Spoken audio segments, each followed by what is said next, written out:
afternoon session, which is part of the 3-day conference that CDS has been organizing on Kerala and the world economy.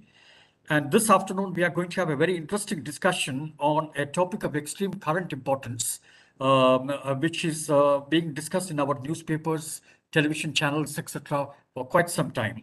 And we have two very important resource persons to speak for and against a proposition that I'm going to put forward to them.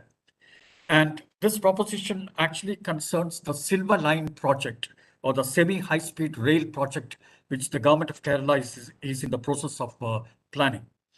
And just to give you a very quick thing about this project, this is a rail project which will go from Trivandrum to Kasaragod in the north, and it covers a distance of approximately 530 kilometers, and it will traverse across 11 districts out of the 14 districts of the state. And what is important is that the train is able to cover this distance of about 530 kilometers in about 4 hours as against the currents. If you use the conventional trains, it will take about 12 hours to cover the same distance. So enormous amount of saving of time. And in terms of that, resources and massive increase in productivity, etc., and so on. Okay. Now, the total proposed investment cost of this project, according to the detailed project report, is about 64,000 crores, which works out to, at current GSDP levels, about 7% of our GSDP. Or if you don't like to have GSDP in the denominator, and if you take the total remittances which is coming to Kerala, this is almost like 65% of that remittances will be spent on this one big project. Okay. Now, this project is coming for a lot of discussion. So what I'm proposing to the two panelists are a semi-high-speed rail system as the one proposed by Government of Kerala is very critical to the development of Kerala. Okay, so that's a proposition. Now, to speak for the proposition, I invite Dr. Thomas Isaac, and whom I will very briefly introduce because all of you know him. But he is a very distinguished alumnus of the center, has been a member of the faculty here, twice Minister of Finance in the Government of Kerala. And now, of course, we consider him as he's a honorary fellow of our center. Okay, of course, he does have many other feathers to his cap, but I will only count this honorary fellowship of the center. Now, to oppose him, to speak against the proposition that I put forward, we have Professor K.P. Kannan, who also is a very distinguished member of the CDS community. He has been a member of the faculty of the center right through its beginning, almost 50 years ago. And he has been a director of the center as well in the early part of 2000, a member of a very important committee on unorganized enterprises at the central government level, and has been a very continued student and researcher of Kerala's economy for a very long period of time, and has published quite extensively in this area. And he's also a honorary fellow of our center. So we have two honorary fellows of the center, one who is going to speak for the motion and one against. Now, the rules of the debate, now that I have put a proposition, it now becomes a debate, is Isaac gets 30 minutes to speak for the motion, and Karan immediately after that gets another 30 minutes. Then we can have 4 or 5 questions from the floor to each of the speakers. They should direct the questions to each of the speakers. And these questions may be asked by raising your hand. You can see the hand raise button at the extreme right-hand side of the bottom panel of your WebEx software. And if you are challenged in doing that, you can put your question in the chat box, and that will get read out. Okay, and it'll be on a first come, first served basis. And given the time, we will only take about 4 or 5 questions per speaker. So that will take about 15 to 20 minutes is what we have allotted to all the question answers. And then the two panelists will get 5 minutes each to reply. Okay, so that's how. So now I invite Professor Dr. T.M. Thomas Isaac to speak for the motion that a semi-high-speed rail system of the type that is proposed by Government of Kerala is very critical to the development of Kerala. Professor Sunil Mani, Professor K.P. Kannan, and I think we have a very distinguished audience for this debate. Esteemed colleagues and friends, I speak for the proposition. I support the proposition for 4 reasons. 1, Kerala is very important, vital for a balanced transport system in Kerala. 2, such a transport system would contribute significantly to the growth process in Kerala. 3, and this argument may be surprising, I consider a semi-high-speed rail to be best environmental option that is available to us. And finally, it is a financially viable project. Now, after this, I will move on to take up certain objections which have not been covered while presenting my arguments. Like, for example, whether it will lead to a debt trap, what would be the social impact, whether we are using appropriate technology, and so on. Now, let me start with a larger canvas of Kerala's development process. Those of us who have been serious are very familiar with the Kerala development experience, which in a nutshell, in brief, is the redistributed development strategy that we have been pursuing. 1, increasing the wages, which means redistribution of income, redistribution of land, the land reforms, which are redistribution of assets, and public provisioning of social services, which all have contributed together to providing a decent life for the citizens in Kerala. I don't want to elaborate more on this. Now we also understand the investment made in human resources have enabled us to make use of the opportunities of employment outside, which resulted in significant inflow of remittances and acceleration of the growth, so much so per capita income of Kerala is 50% of the national average. Now there are 2 challenges at this juncture. 1, the second generation problems related to the service sector and also the livelihood.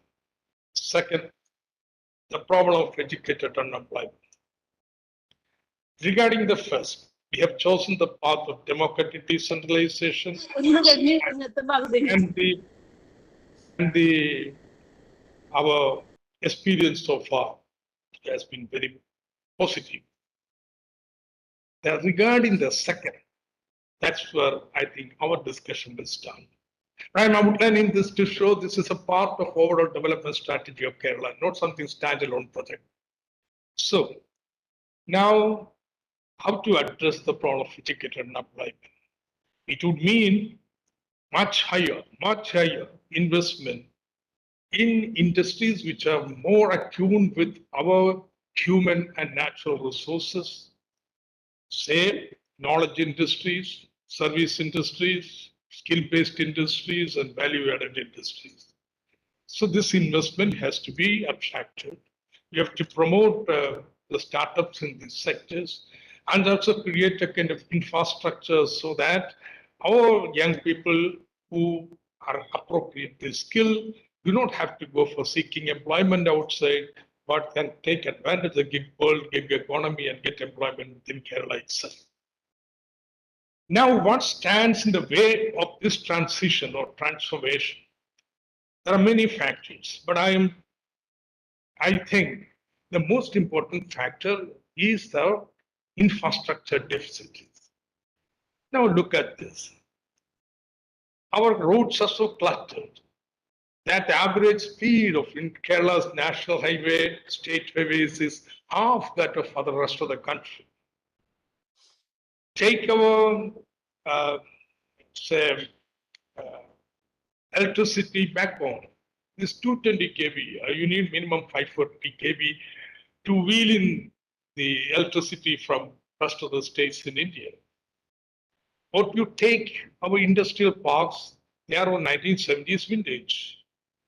I can go on narrating this, and I'll stop here. So this has got to be overcome.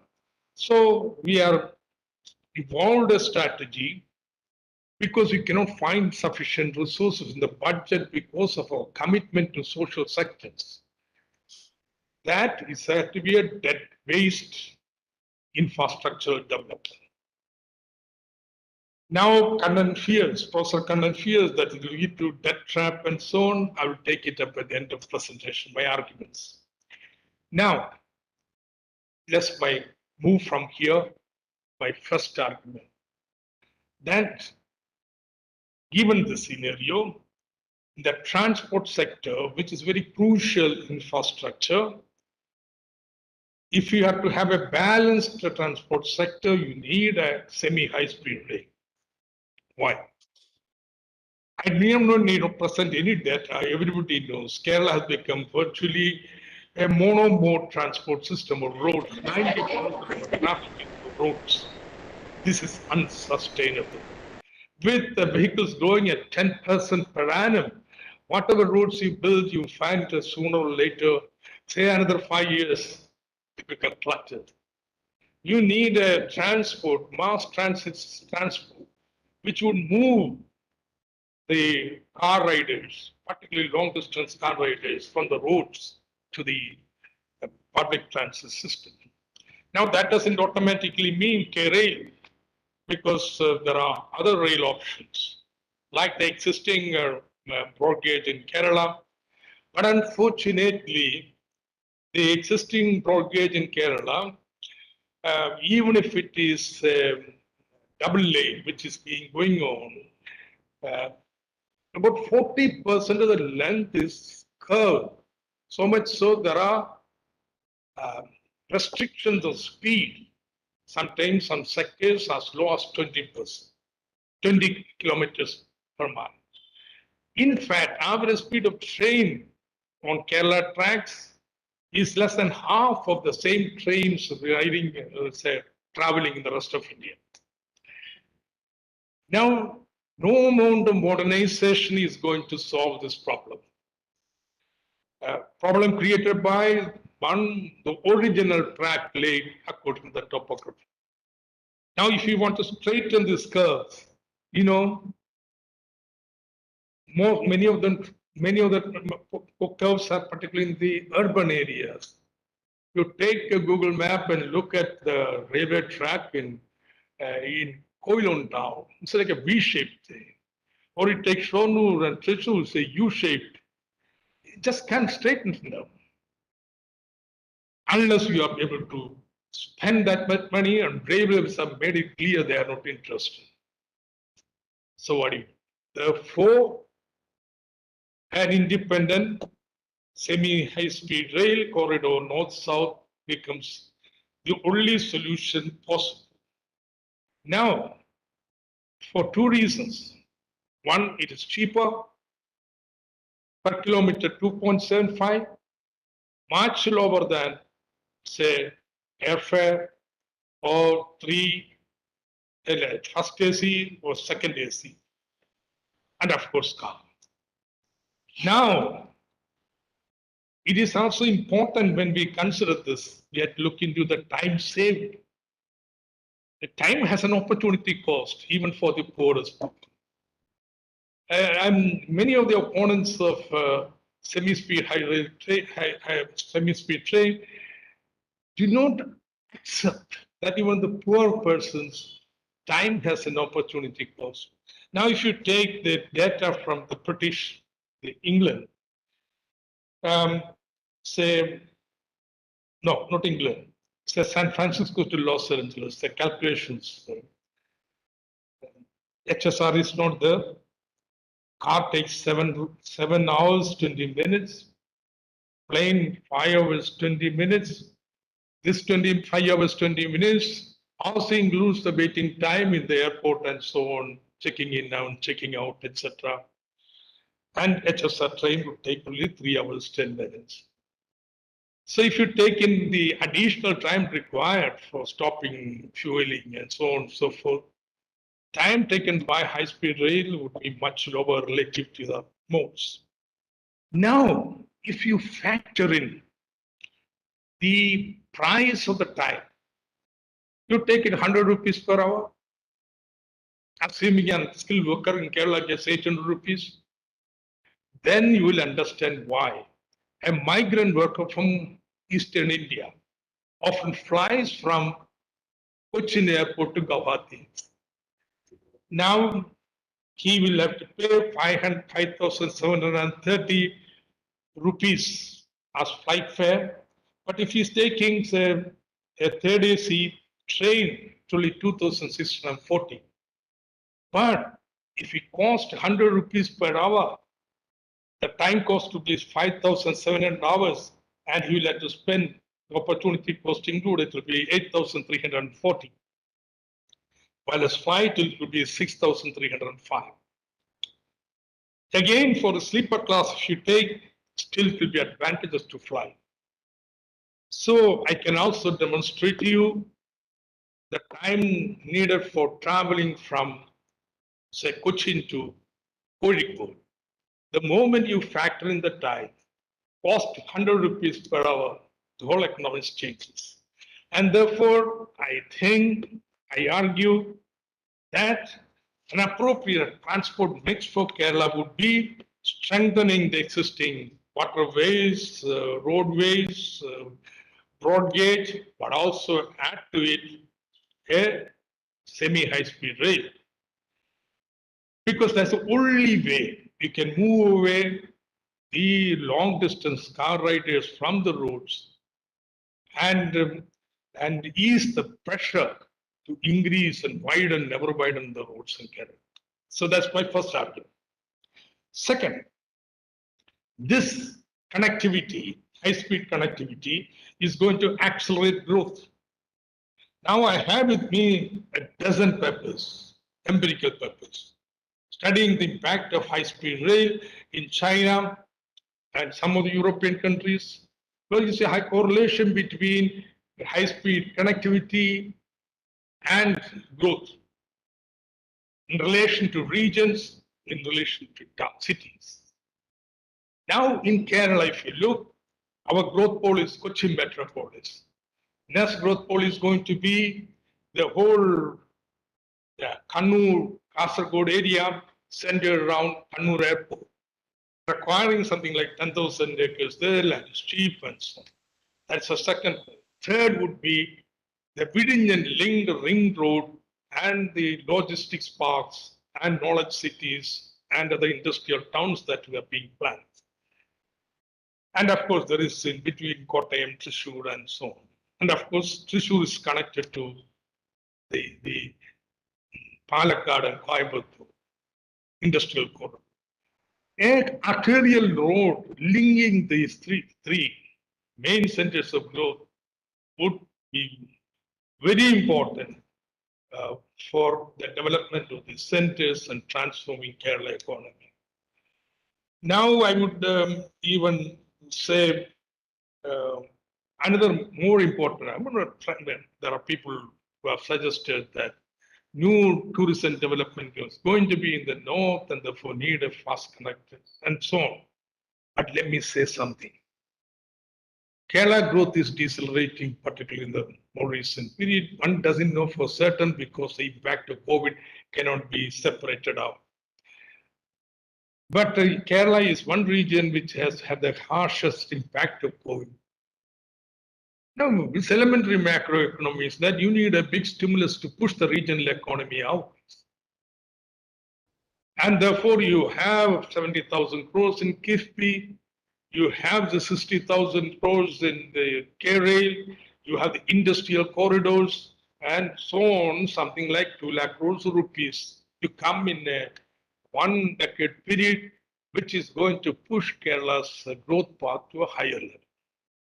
So I would argue this is very important for the development of Kerala, the economic growth in Kerala, and also from a macroeconomic perspective. Third, let me say, this is the most efficient energy, and the most environmentally friendly option that is available.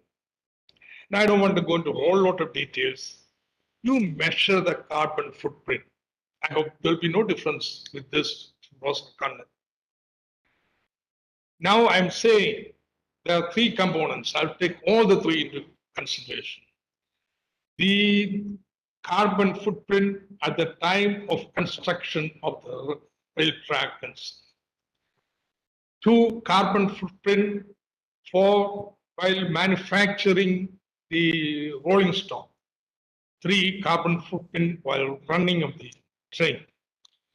Now, I will compare it with the road, two-lane road, to keep the expenditure within low. Construction phase. K-rail would be, say, 8.21 gram carbon CO2 per passenger kilometer. While for road construction it will be much lower, 0.7 gram per passenger kilometer. For the rolling stock, it will be 0.99 gram per passenger kilometer in K-rail and 20.9 for manufacturing cars and so on for a comparable capacity travel per passenger kilometer.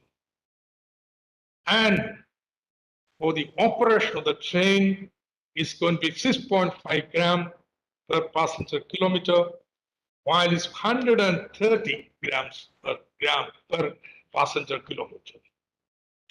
Total K-rail in its 30-year lifespan, the carbon footprint per passenger kilometer would be 15.7 grams. 15.7 grams, while that of the road would be 151.6 grams. The K-rail carbon footprint is 1/10 of the road here. This is even the inevitable fact that you need an alternative. This is the alternative. This is the most environment-friendly mode of transport. And compared to road or say a flight aeroplane, except for water transport. So, but then there are three types of, and I can go on presenting this data, international data regarding the carbon footprint of various modes of transport. From out of time, I'm not entering that. But the argument is put now, Kerala is flood prone, and therefore a north-south embankment is going to create a big problem. Now, first of all, water does not flow like in waves, no one stretch to the another. It flows through rivers, streams, canals. And you should ensure they are not abridged in any manner. You should ensure the smooth flow. After all, the K-rail runs along the existing rail track embankment from half the Kerala, from Tirur to Kasaragod. So it shouldn't create any obstruction to water flow than what is now already available. For the rest of it, in the southern Kerala, more than embankment, it is on pillars. So on a detailed environment appraisal, we can ensure, take into consideration last flood level, that sufficient provision is made for water flow. That's a solution for that. Now, second argument is that it is going through ecologically fragile landslide areas. Nothing here. Half the Kerala, there is already existing train running. It does not go through any environmentally sensitive area or CRZ area, no. But there are certain portions of wetland systems, etc. that traverse. We should look around and see how it can be protected, how it can be minimized. And lastly, the argument is that Western Ghats are going to be destroyed because all these stones are to be procured from the. No, you just take a map of the existing, say, quarries in Kerala. None of them are. Only 10% are in the Western Ghats. The rest are on the Midland area. After 50,000 kilometers of railroads are being built in Kerala, in India, all require stones. Our 500 kilometers is such a small, minuscule portion of that. So I think these are exaggerated fears, and they can be. Now, time is running short. I make a just statement. The IERR is 24%, much higher than 14%. The financial internal rate of return is 8.34%. And therefore, I will just make a statement that from the available data, they are financially viable. Now, you may say, no, it is not going to be viable. Fine. 60,000 crores are being invested in the national highway now widening. What is the profitability of that? Simple question here. What is the profitability of that? Of course, some toll is going to be collected by central government.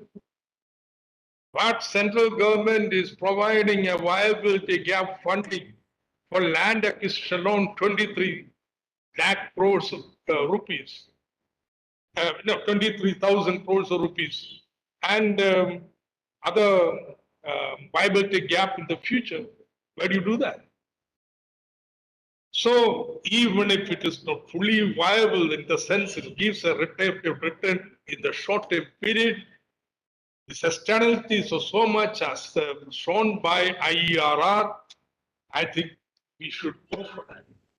Now going very quickly to the objections, social impact, let me say, land acquisition is going for road widening, national highway road widening. For gate pipeline, is there a single strike going on in Kerala? Any trouble? There is a big agitation going on in Trivandrum. Do you know for that? Government had promised to take 100 acres of land for the technical university. Government now finance department shot it down and said only 20 acres are required. Strike is going on to say that all the 100 acres must be acquired. So for some time, there's kind of misgivings propagated by people agitating. But when you talk to them, tell them, I think social impact, the package for compensation and total rehabilitation is big. Second, though, this time is running short. This debt trap business, I hope Professor Kannam will explain to me. When a state government, all state governments in India are working under FRB Act and you cannot borrow more than 3%, how Kerala alone can go into debt trap? No state government can borrow more than 3%. Second, now that money is not sufficient for investment, which I described. Therefore, we have innovated an institution, KIFBI, to which government of Kerala has guaranteed half the motor vehicles tax for future. And this institution securitizes its future income flow, borrows now and invests. How can that ever lead to debt trap? It can lead to debt trap only if they invest much more than they can chew, the sense much more than the money in future government of Kerala is going to give them. So you have asset liability matching. You have a curve which gives the assets of the company, the flow of income from government of Kerala, and another graph which gives the liabilities in terms of payments to be made, and you always ensure projects you take up are below the asset line. How can it lead to? See, you can think in these terms only if you think in terms of business as usual. Kerala will always be like this, with a good education, healthcare, and some. No. The state of Kerala, people of Kerala deserve something better. We have to move to a higher level of economic growth. And for this, I think you have to bold decisions, just like Kerala adopted a unique path when it chose to invest in social sector. Today, the challenge is to build up this infrastructure and move up to a higher one. And finally, there is objection that Kerala has no tradition of construction in anything in time. I do remember Kannan was the one who had the study of our irrigation projects, which at that time we termed as silver jubilee projects. None of them completed before they completed the golden jubilee project. That's true. That's a tradition you have to change. Not that this has been the Kerala tradition, therefore we'll be always this like this. No.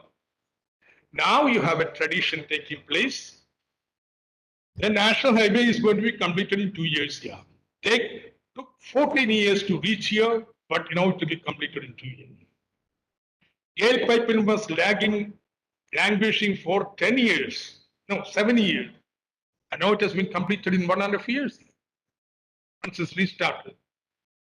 This is the new style that we have got to bring into Kerala. So I think I am going to rest my arguments. I don't want to take extra time. I think I have got 4 more minutes to take. See, now this may not be the final word. There may be problems with the DPR. Calculations may not be right. Fine.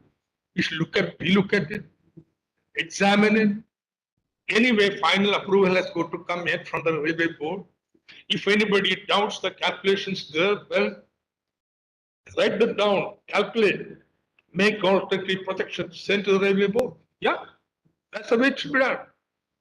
But now, having done no such exercise, having doubts, whether it be done, whether it be manipulated, this or that, you want everything to be stopped. Stopped what? All work that is going on here is home truthing. You have a LIDAR survey. And now you have to do home truthing, ground truthing. Where exactly is it? Is right.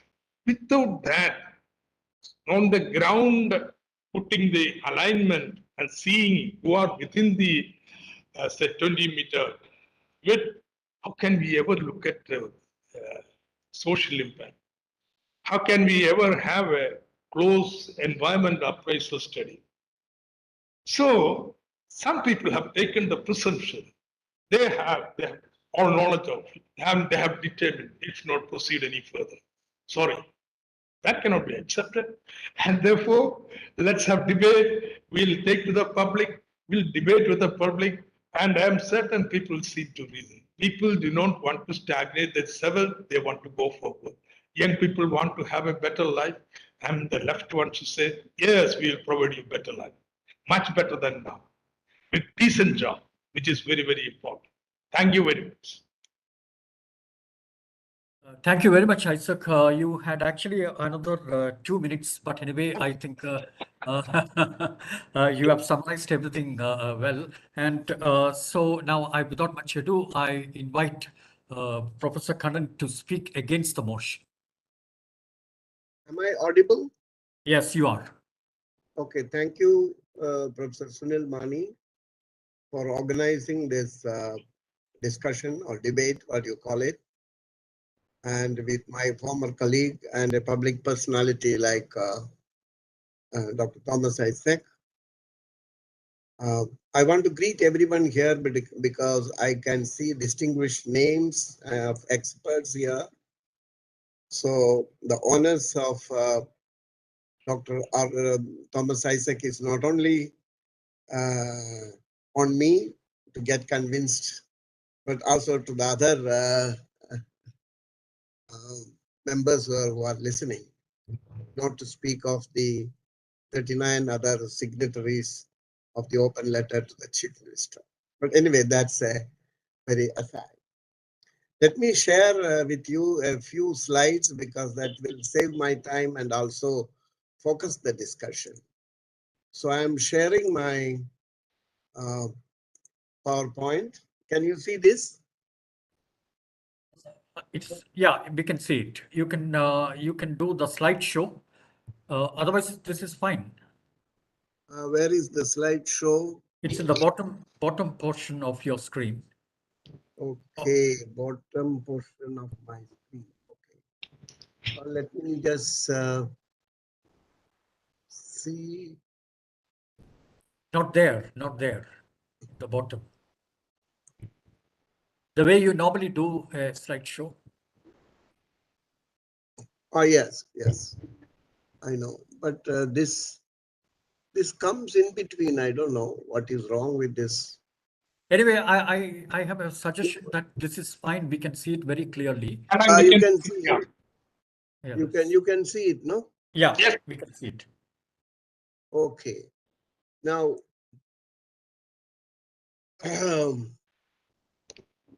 why am I against the proposed silver line for Kerala? Now, I start with the fundamental principles of planning for development because Kerala claims to be a state which takes planning seriously. The first thing is, should this particular form of high-speed rail, when I say high-speed, it's a semi-high-speed rail, should it get the highest priority in Kerala's current context of development challenges? Certainly no. But then you will ask me why. The reason is that Kerala has gone through or going through two traumatic periods. One is the great floods of 2018, followed by another massive flood in 2019.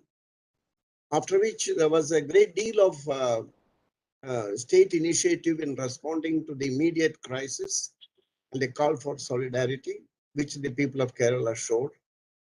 And United Nations assisted because it's a joint team between UNDP and the government of Kerala, prepared a post-disaster needs assessment report, where it was clearly highlighted that Kerala needs to move fast on repair and recovery of the damaged ecological and other assets.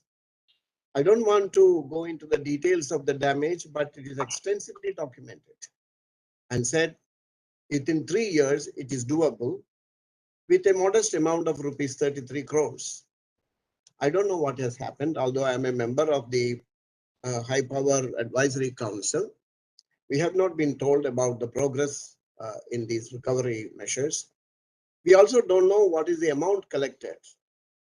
We only know that the government rushed for external loan from the World Bank, from the ADB, and from the German bank in the name of rebuilding Kerala. How much has been spent? What has been the progress in ecological restoration and regeneration? We do not know. The second traumatic event, exogenous shock, if I may say so, is the COVID pandemic, that it has affected all over the world, particularly our country and our state. And we are going through a much more difficult period of time than the rest of India for reasons that we still do not know. And we need to have a proper and more extensive preventive healthcare system. We have a very good healthcare system, including the state system, which is oriented towards curative care. It's hospitals. People even claim, they clamor for more inpatient beds. For inpatient beds in the primary healthcare system, rather than using the primary healthcare system as a preventive healthcare. I would put these two as the most important things, but I'm sure there may be other. But it's also important, if you want to address these two important urgent agenda, you need to strengthen your public finance, which is in a pathetic situation. I will come later as to how much we are really losing in terms of taxable money, which is not reaching the public exchequer. Now, what I want to ask Dr. Thomas Isaac, since he has quoted a lot of literature, which I agree with, in a sense of or consulting literature for the argument. I would like him to tell me that is speed of transport a critical barrier to economic development? Is there any literature worth its salt which says among all other critical barriers, speed is an important barrier, if not the important barrier? I have not seen. In his recent booklet, he has extensively extolled the growth performance of China and Japan. And as he himself has written, and we all know that China started China started the high-speed railway system only after 2007. Well, it started one in 2003, but in a significant way in 2007. And he told us that growth has been quite positive in terms of correlation with speed of transport of the railways and the growth performance. I'm quite amazed. I would like to see the literature. China grew much faster between 1978 and 2003 or 2007 than after, when it has got the 40% share of the high-speed railways in the world. So I don't know what kind of correlation that you can get. For the sake of argument, let me assume that transport is an important priority. Why do we continue to neglect? We, in the sense we in Kerala, continue to neglect inland water and coastal shipping. There is no haste, there is no excitement, there is no massive investment, and these are ecologically much more, I suppose, friendly than the one based on road or rail or air. Now, it is also important to address, in my view, I don't know what our friends here would think, that there is a much more critical traffic congestion problem within towns and cities, especially during working hours. And you will take 1 hour from here to go to the railway station, and from the railway station to Ernakulam 1 hour. What is really the advantage? So local transportation system also craves for attention. But I would like to simply or humbly ask Dr. Tamir, since he was in power for quite some time, that have you ever consulted your own research institution called National Traffic Planning and Development, or whatever it is, NATPAC, in while designing or while formulating the project for K-Rail? Did they say that speed of transport of rail system in a particular fashion or a standalone system is the most important priority in the transport sector? Or have you completely ignored the existence of NATPAC? Let me also say, for the sake of argument, assuming railways need priority within the transport sector, isn't it more cost effective to strengthen and expand the existing Indian railway system to which Kerala is a part? I'm not a railway engineer, so I can't make my own suggestions, but living legends like Sridharan, and also people who have spent their whole lifetime career in the Indian railways like Alok Kumar and many others, have said unequivocally that there is enough scope for expanding the existing railway system in Kerala. You need to spend more. So it is an incremental investment, and according to Mr. Sridharan, it will take you 10 to 15% of this 65,000 that you want to spend. That means around 10,000 crores of rupees. I will not go into the details of that for want of time. What you are now proposing is a new railway system. And let me underline that. This is not a railway line. This is a new railway system. Because you have decided to go for an alien technology, it requires different types of tracks, different rolling stock, work sheds, shunting yards, offices, stations, everything is independent of the Indian railway system. So the entire paraphernalia constitutes itself as a Kerala railway system. Is that what you want? The answer is very clear. You are dictated by the choice of technology. And that choice of technology is decided by the lender, because you want the money from the external lender. You have no other alternative but to accept the lender's diktat about the choice of technology, which is the most crucial factor in the proposal to establish an independent railway system, not a line. Now, I would come to this because Isaac has raised this very relevant question of debt trap or heavy debt burden, which I have been talking about. Now, it is because you stuck the ceiling, and of course, that is set up by the government of Kerala as 3 to 3.5% of the state income for every state, and now it is being relaxed a bit because of COVID pandemic. You opened an off-budget window, and you said it is an outside the budget window. An off-budget window on which the state legislature has no legal power to decide on the projects, monitor it, and give their opinion. Of course, they are being given an annual report. That's not saying as they have legislative power. But the budget money is used every day, every year. I don't know for how long, whether it is for in perpetuity. It is like, the drummer gets the money, the drum gets the beating. So here the drum is the legislature. Now, let me also say that I'm more worried than the debt trap about the declining tax collection efficiency, and about which Dr. Isaac knows much more than me because he was an insider. Now, if I calculate in historical terms, I'm not bringing any normative potential income. I'm not making about the studies which in 3 years we did. Thomas Isaac himself did a paper along with Mohan. And earlier, one of my students did, where we all said it's about 30 to 35% is the leakage from the tax system. His own paper said about 22 to 29%. I am setting it apart.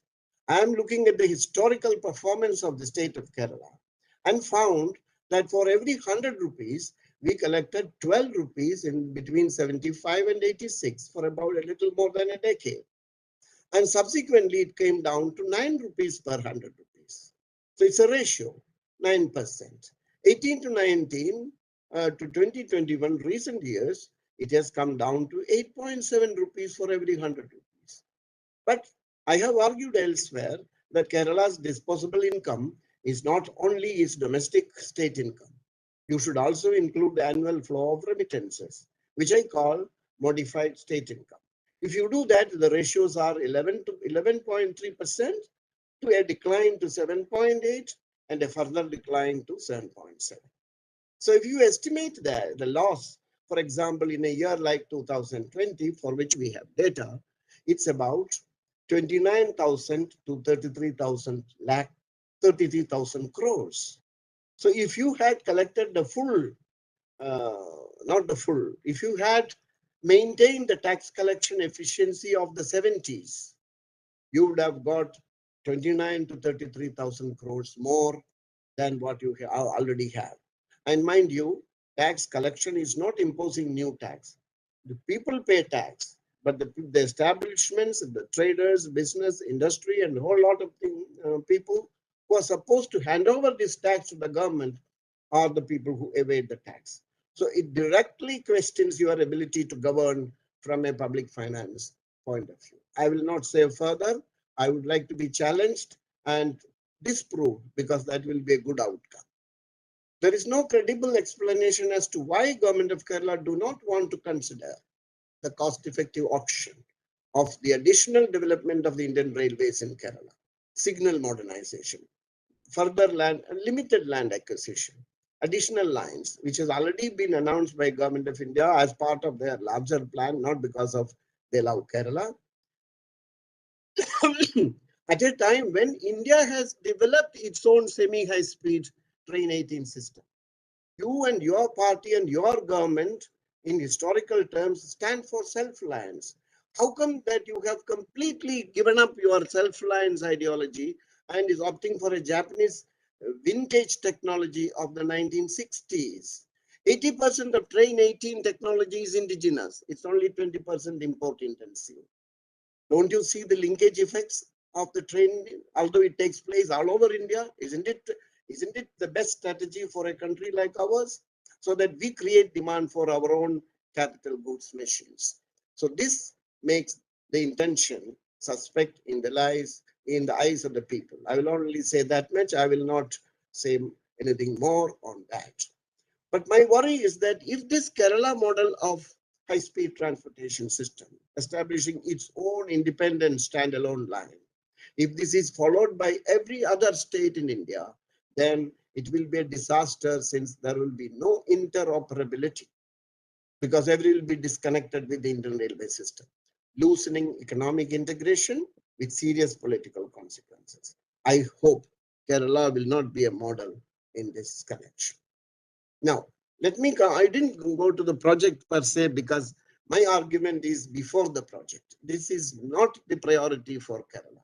We have far too many fundamental issues to resolve. Existential crisis out of the floods and environment, ecological fragility of the whole state. We need to do a regeneration. We need to restore our damaged, loss of topsoil, the deforestation, the granite mining, the, soil piping, the flood-prone areas. A lot of people have studied, and one of them here is sitting, Professor Rajendran. I hope he will say something about it. Now, let me go to the project since Dr. Isaac spoke so extensively and eloquently about the merits of the project proposal. My doubts are as follows. Now, the capital cost is 65,000 crores. The Niti Aayog, when they vetted the project, says it is 1.26 lakhs. Why is the government of Kerala not giving us an explanation for this big difference between their estimate and Niti Aayog estimate? Wouldn't it be better for us to know that how much of our money is going to be spent? Who is correct? The capital expenditure, the size of the project, Sunil Mani gave us some interesting figures. Let me give you another interesting figure. The capital expenditure of the government of Kerala for the last 5 years, when Dr. Thomas was as a minister, and I have great respect for him as a minister. He's a workaholic. He is dedicated to his job. And I'm not saying this out of just, etiquette. I mean it. But it's the system that matters. He could spend 47,000.9 crores of rupees for 5 years as capital expenditure. 5 years capital expenditure between 2015 and 20. 1 year is the last UDF government, the 4 years where the LDF government was in power. In present value terms, if you adjust it for inflation, it will be around 65 to 66,000 crores of rupees. So the 5 years expenditure of the government of Kerala on capital creation for a whole range of hundreds of projects is equal to the one project that they have now proposed. If you go by the Niti Aayog, then it will be 2 times. Our own revenue, the revenue that government of Kerala collects from its own sources, is close to 69,000 crores in 2020, which is close to the proposed expenditure on this single project. Let me now come to the credibility of the costs and time, because he also talked about it, and I'm very glad that he talked about the time and cost overruns. Is there any public project in Kerala that has not undergone revisions to the original estimate? No. Is there any public project completed on time? No. If that is the empirical truth, how can Dr. Thomas Isaac say that this cost figure and their time figure, on which their internal rate of returns, etc., depends, that he is taking it for granted, taking it as given, and accepts this without any reservation? So it's a very serious question that we need to have credibility based on our own performance. What is our own performance? Now, tell you. I have that, as he mentioned, not only the irrigation projects, myself and Dr. Vijay Mohan Pillai, we together wrote this book on plight of the power sector in India with a focus on Kerala. One of the chapters came as a CDS working paper 320 in 2001, where we looked at the average time overrun of 20 power projects. The actual time divided by the original estimated time, you get 2.6 times is the time overrun. That means if you had originally estimated 1 year, you took 2.6 years. For cost overrun, the ratio between actual and original is 3.8 times, close to 4 times. That means the capital for every 1 rupee of capital that you intended to create, you ended up by spending 3.8 rupees. That means 2.8 rupees is the wastage because of cost overrun. If I take that, and this is from the electricity board figures, they are a little more better than the irrigation, which is horrendous. As you can see, the time overrun of irrigation projects, which I am now doing a study, is about 5 times. And the cost overrun is 25 times. So you can imagine we intended to spend 6.49 crores for 15 projects. The average cost for a project in this 15 group was 6.49, but we ended up spending on an average 160.7 crores of rupees, 25 times. So even if I ignore this irrigation, which I just cannot ignore, and go by the least time overrun or cost overrun, then what you are saying, Dr. Isaac, is that the capital expenditure of Kerala, which is less than 1% of the state income, is actually 30% is the actual capital creation of what you really spent. Not even 1/3, because the 2/3 is cost overrun. So we lost so much money by way of wastage, time and cost factors, that we ended up creating capital out of an expenditure that is only 30% of what we have really spent. And that, to me, is a worrying factor when I look at the prospects of this humongously large project.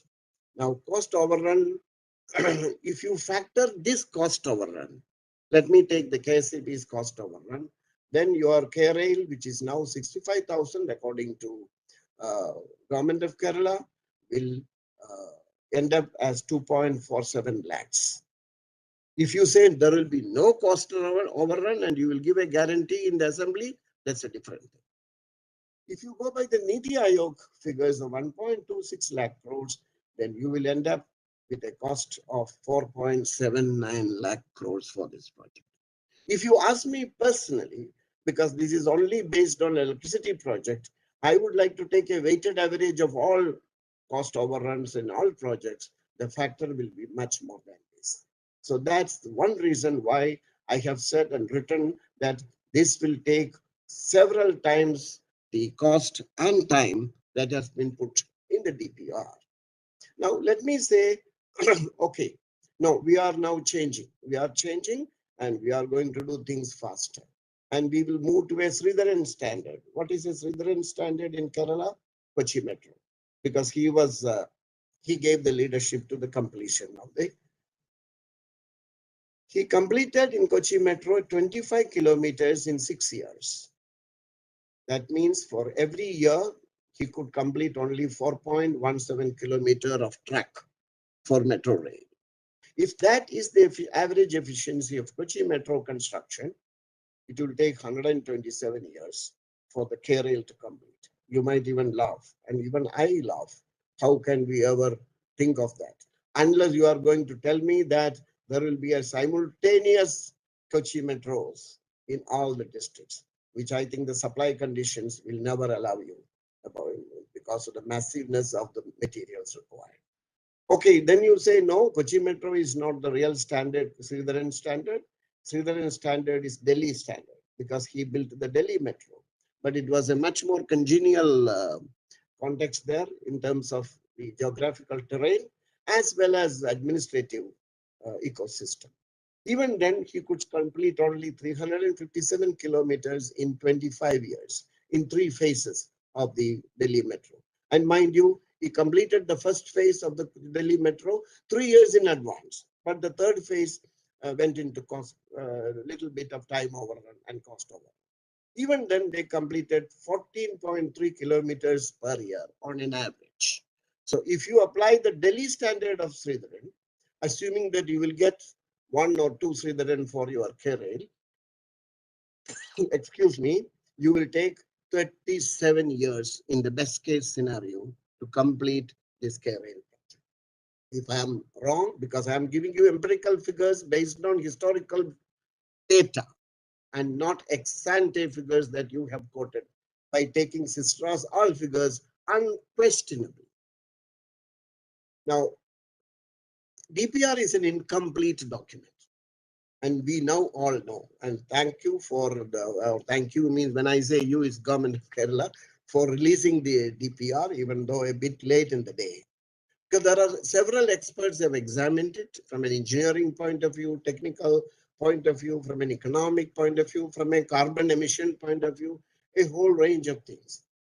And one of the serious issues there, and you have again, I think, Isaac, you quoted the IRR, internal rate of return, financial wise, economic rate of return. You are a big man in public, I am not. But let me take you back to your student days. When I gave my lectures on project evaluation in the 70s in the center, when you were a student, 76 and 78, what did I say about rate of return? The internal rate of return of any project, especially ex ante evaluation, is a product of what you put in as costs and benefits. So it is, if your cost and benefit figures are credible, then your internal rate of return figures are credible.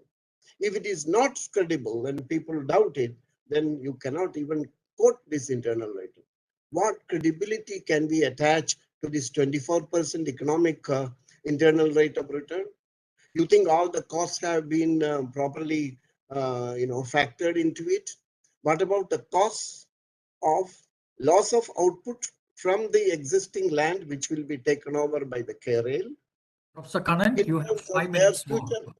Okay, 5 minutes. In terms of the future stream of income that it will generate, agriculture, industry, trade, shops, hotels, all kinds of. Isn't it a relevant economic cost?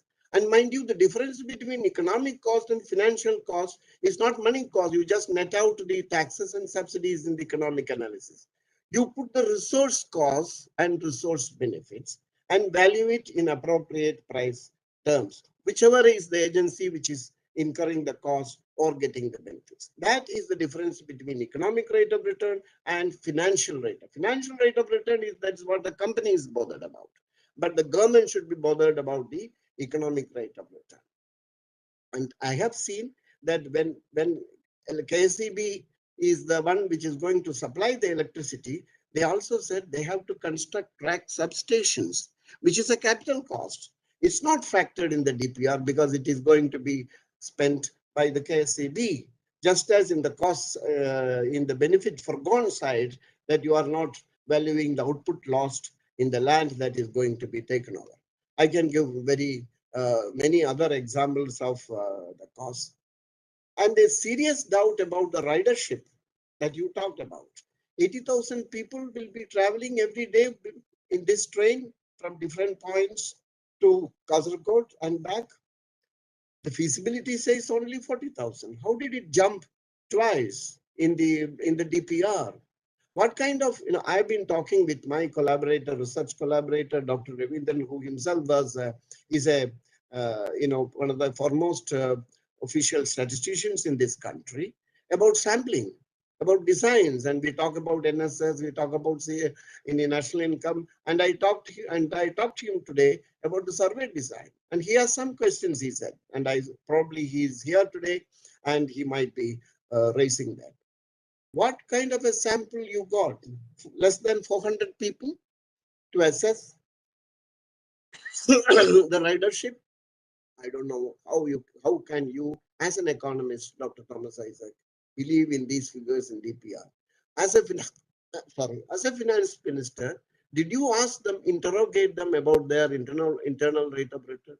Did you ask them, have you accounted for all relevant costs and relevant benefits? How did you do it?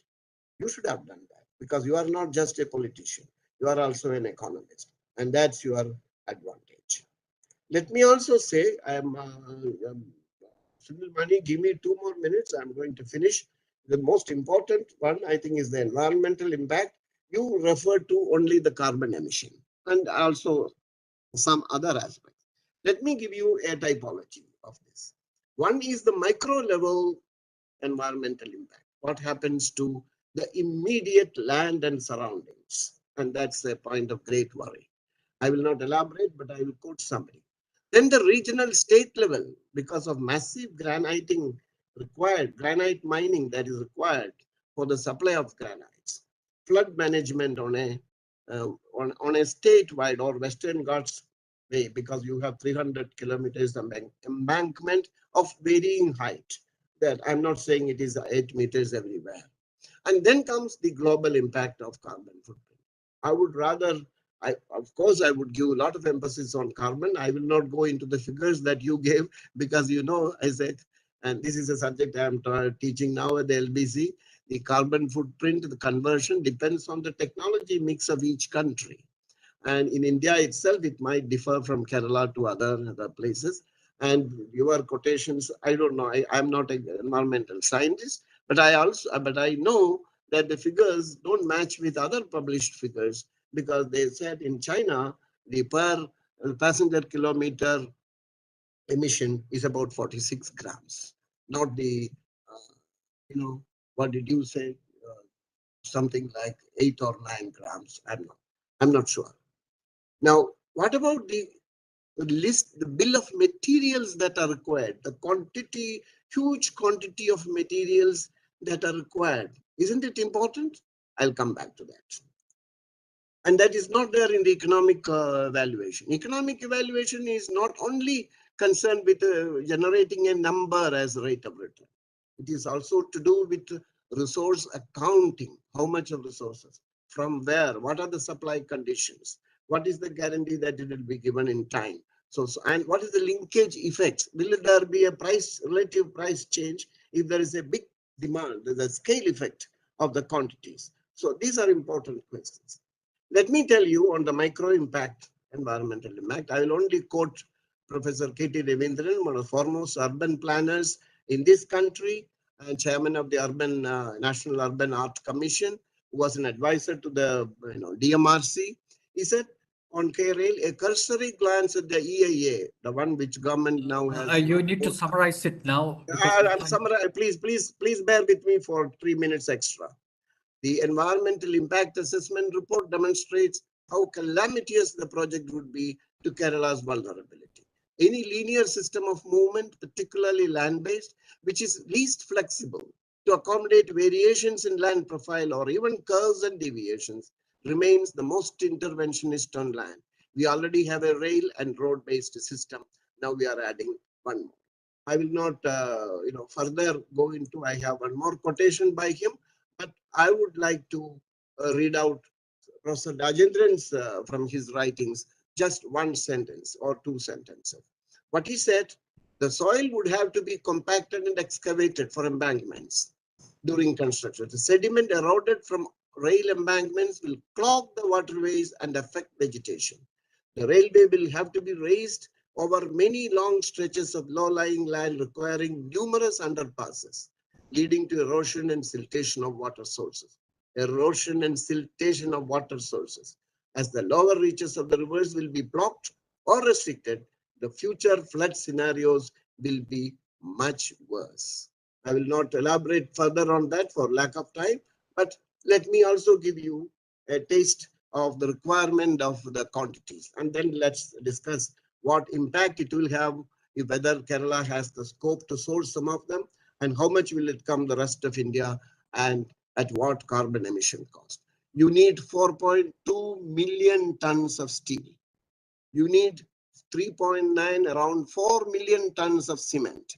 You need ballast, the rocks, the granites of varying sizes, 5 million cubic meter, 10 million cubic meter, and 1 million cubic meter sub-ballast. Except geotextile, is a good demand. There's so much of excavation area will be around 10 million cubic meters. So these are the dimensions that one could go into along with the engineers who are there. And you cited the, let me take just a couple of minutes because this is very important, because Thomas Isaac quoted a few literature, which I don't know which are they, where he said there is a very good correlation between speed of transport by rail and economic growth. I'm so surprised. And I already said China's growth was pre-rail, pre-high speed rail. But let me tell you from, there are not many transport economies, but there are some outstanding ones. And one is, Kenneth Button of the George Mason University. And he took China, Japan, and Spain. They together account for 75% of the high-speed rails in the world. And his main conclusion I will read and stop. Although politicians and rail enthusiasts have widely supported high-speed rail infrastructure investment as a catalyst for development, academic writings abound with considerable skepticism about the economic value of such investment. Furthermore, the development argument presented in support of HSR has proved to be overly optimistic, and the anticipated economic growth effects have been minimal or even negative, where ex-ante justification has been for a geographical shift of economic activity, typically away from congested to economically deprived locations. The outcomes have seldom been as hoped. I will not read his last conclusion, and you will know that, in these three countries, it proved to be disappointing at fares, tickets, even remotely close to cost recovery. Now, let me ask you just two questions, basic questions. Who in Kerala has demanded high-speed railway between Trivandrum and Kasaragod? Which segment of the population? Did they fight? Did they come in protest? Did they send petitions? And that to an independent standalone system. Number two, have you thought about the opportunity cost of this investment in terms of dispersed number of employment generating green projects, using green technology, thereby strengthening the natural capital, local capital, and enhancing local level employment, especially to the youth between 20 and 39. And those among these 20 and 39 years youth, 10.6 lakh of them have at least a degree, but no job. So you talk about opportunity cost of time, Isaac. I'm amazed. In economic development literature, we taught you opportunity cost of capital. That's the most critical factor in constraining factor in the history of economic development, not of time. And that is news for me when you say time is the critical factor, not the cost of capital or the availability of capital. Now, I'm going to give you a numerical example. I think The last one. That is here is just hold on, Sunil, for a minute. Here is the one example of opportunity cost of capital for K-Rail. Now, I take the high capital sector in the Kerala, that is the public enterprises, where for every employment, rupees 40 lakhs is the capital invested, the latest 2018 figures. If you take the durable employment in K-Rail is 5,000 out of 65,000 crores, which makes it 13 crores per employment. 32.5 times of the capital labor ratio in our entire public sector system. So if you were to invest this 65,000 in the jobs that I have just now mentioned about green restoration and regeneration, we could generate 1,62,000 durable employment. But if the capital cost is taken at Niti Aayog's figures, then the loss of employment by not deploying in the kind of work that I am recommending will be 3,25,000. I will not say anything more. I'm sorry I exceeded a few minutes, but for a subject like this, one has to be little flexible about time. The opportunity cost of time in debate is not that great. Thank you. Yeah, okay. Thank you so much, Professor Kannan. And if you could kindly stop sharing your slide, then we can. So now the floor is open. The way we are going to do is first you can ask questions to Professor Isaac. And let me just remind you that he made 4 important propositions. First, he said the K-Rail is a balanced transport system, and it has got a significant positive contribution to the growth process within Kerala. And it is also the best environmental proposition that you can ever imagine to have. And he has some numbers on the financial viability of the project. He also said that it will not lead us to a debt trap, and its social impact is very good, and it uses a kind of an appropriate technology, although I did not find many points on that appropriate technology part in his presentation, but I suppose he would add to that. Okay. And so now what I would do is I would welcome questions from the floor. 4 questions to Isaac first. And you should raise your hands, and then I can call you by your name. Okay. Oh, okay. You have raised your hand. Okay, Mr. Ravindran will go first.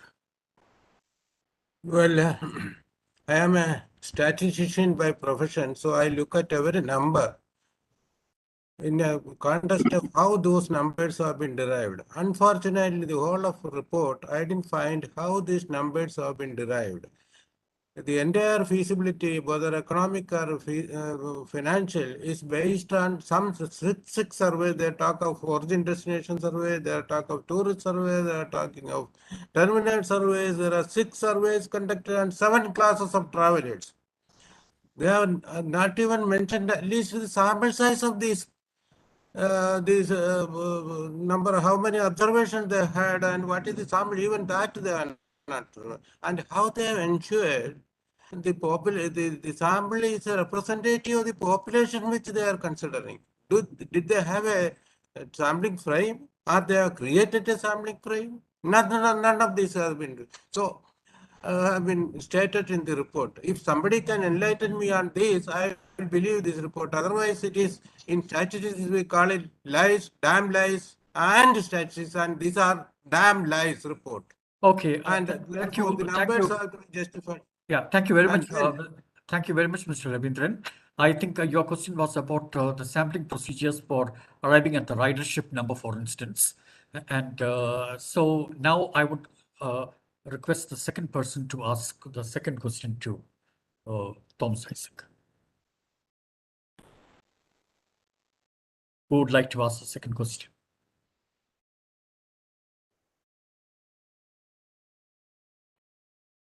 Yes, Abdul Erumpan. Yes, Abdul, you could unmute yourself. Thank you, Sunil. This is Aziz, actually, from University of Groningen. Yes. I think I believe in technology and the need to embrace technology, of course. But however, I have 2 related questions to Dr. Professor Isaac, 2 of my great teachers at this debate today. The first is that as you mentioned 4 points and focused on the need for this project to take Kerala's growth forward, tapping its human capital and so on. The first question is related to what Professor Kannan has asked already. That is, who is actually needing this to achieve this particular objective? Is it our general population or investors? Why I'm asking this question is that in the former case, you brought the case of a vehicle growing 10% per annum, and you want to shift those car drivers to use this public transportation.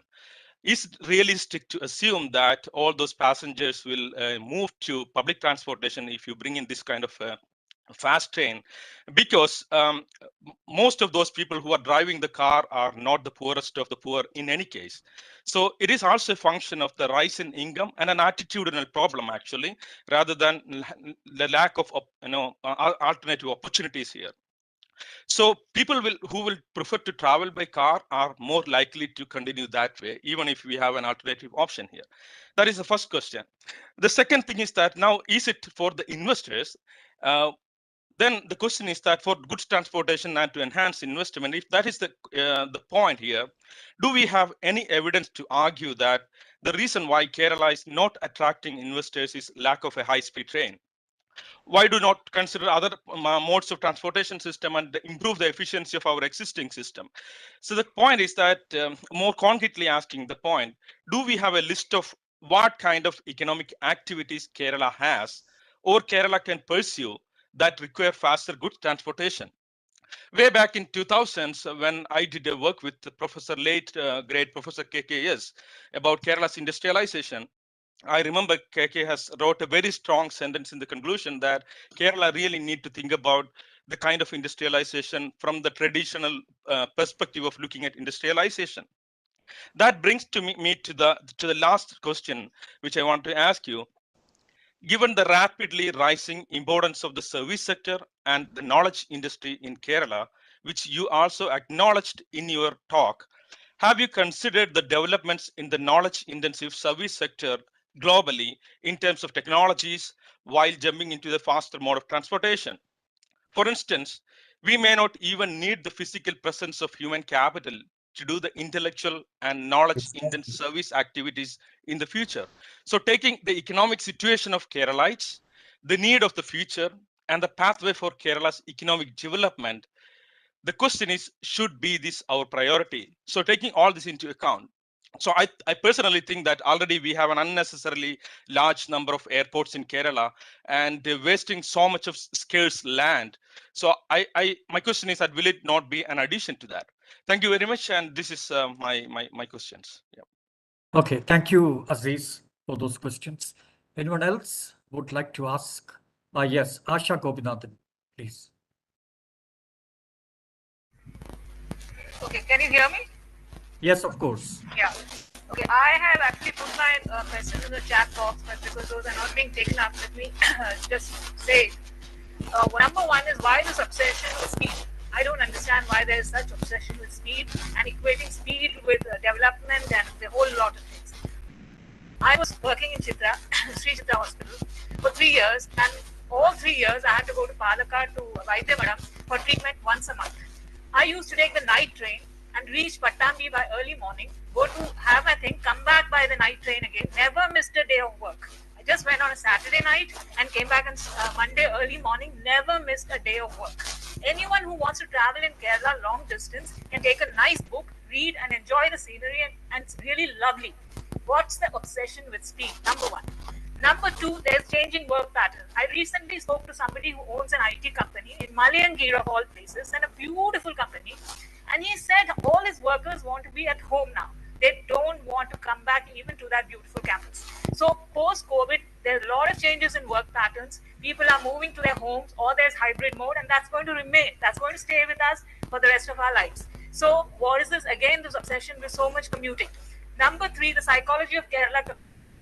As someone who uses trains a lot, I know the Rajdhani used to go from Trivandrum.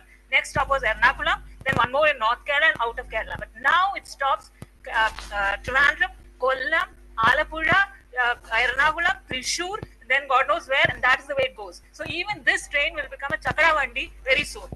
Number four, then the next is cost of ticket. I believe the tickets are going to be so expensive that 80,000 people are never going to use it every day.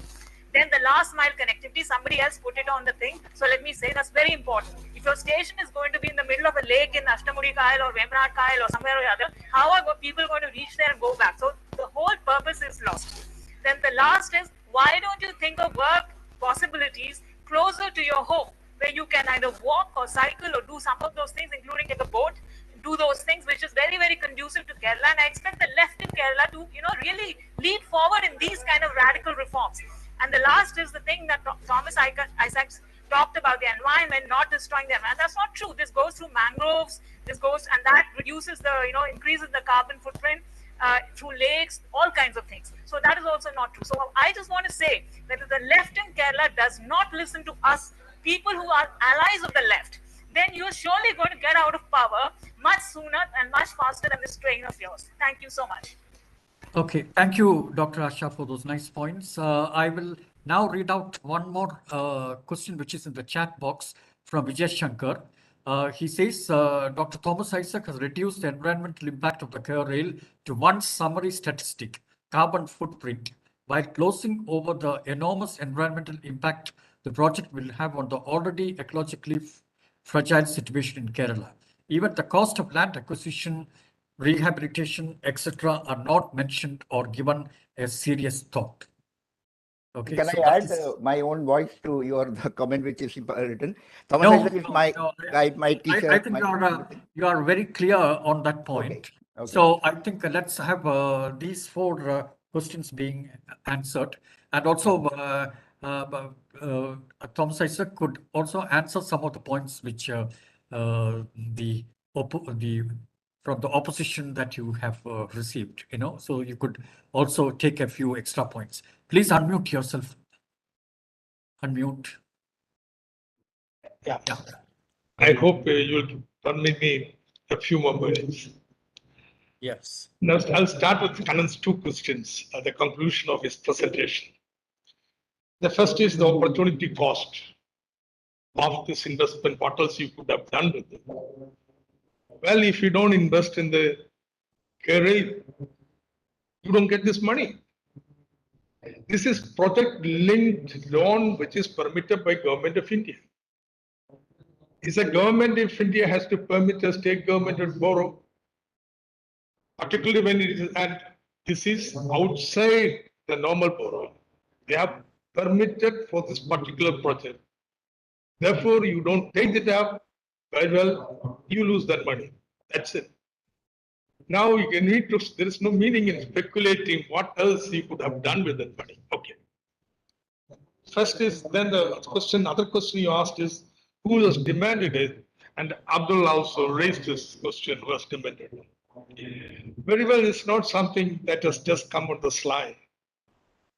Since 2009, every movement on this project has found a place in every budget presentation of mine.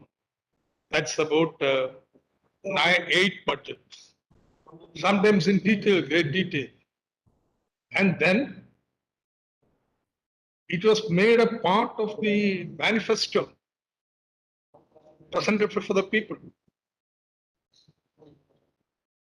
It's not something brought from behind.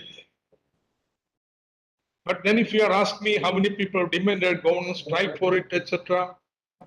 Well, is the government to do only what the people strike and make a pressure for that? Government has the legitimate right to look at the long-run perspective for development, place it before the people, which has been done in all these budgets. If somebody do not attend to it, think about it, raise objection to it, well, that's their problem. They didn't. The government has done is what it has got to do. So it is not something. But Abdul has raised a very important issue. Very well, who needs this? I, for one, believe everybody's time has a cost. It has a value. And my argument has been, one, if you add that, it's very viable, cost effective. Second, I started my presentation to say there is a need to have more balanced transport structure in Canada. Now, definitely, Kannan, transport has played a very important role in economic development. Whether it be the larger macro swings in the economy that has happened, railroad development in states, or the post-war period autobahns and so on, they have played a very important role in the development process. And in this particular case, it is not possible to have higher speed train on the present track. And the tracks are owned by Government of India. It is not in the priority for the time being to invest in straightening of the tracks in Canada. Therefore, whatever you do, doubling and so on and so forth, on modernizing the signal system, it is not possible to go beyond the level of speed. Very well. Then the next issue that would come is, why do you choose this standalone project? It's not Kerala wants a standalone system here.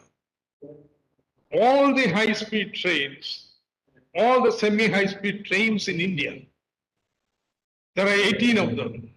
The Government of India has given principal times as a sanction, or the DPR has been prepared, or some start of construction. All of them are standard gauge.